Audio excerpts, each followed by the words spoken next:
be helpful to think about the sympathetic nervous system as being somewhat like an engine. Under normal conditions, we are in neutral gear, a relatively relaxed state not associated with feeling threatened. However, extreme stressors can shift and lock us into a higher gear, where we may remain for years or even decades.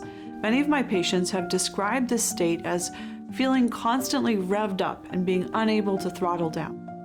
Common indicators of this altered biological state include symptoms like disrupted sleep, anger attacks, overwhelming panic, difficulties concentrating, a feeling of being constantly on high alert, and a strong startle response. In other words, the hyperarousal cluster of trauma symptoms. Many who suffer from these symptoms may not meet criteria for a diagnosis of PTSD. However, these symptoms can have a devastating impact on the quality of our life and our relationships. What I've used to do before is wake up, take my kids to school, come back and lay down. Now I get home and I find something to do outdoors. Like I refuse to go inside until I need to. And just being able to enjoy the sunlight, it's just amazing. And it feels great. For this reason, in my work and my writing, I refer to this state as chronic threat response.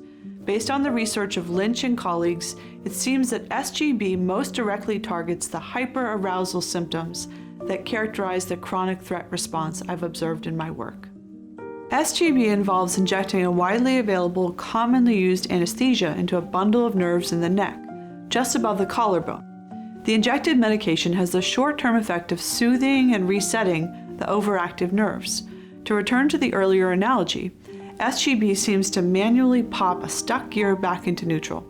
This animation shows how SGB is performed. Evolution of sympathetic ganglion blocks have been a prolonged period.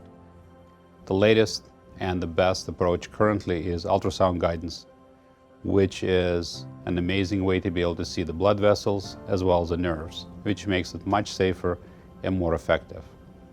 The levels which are done originally were C7, C6, which is the base of the neck, and over a period of time the protocols have been evolved to include C6 and C4, C3 level, which is another ganglia, giving you better reboot and better effects clinically.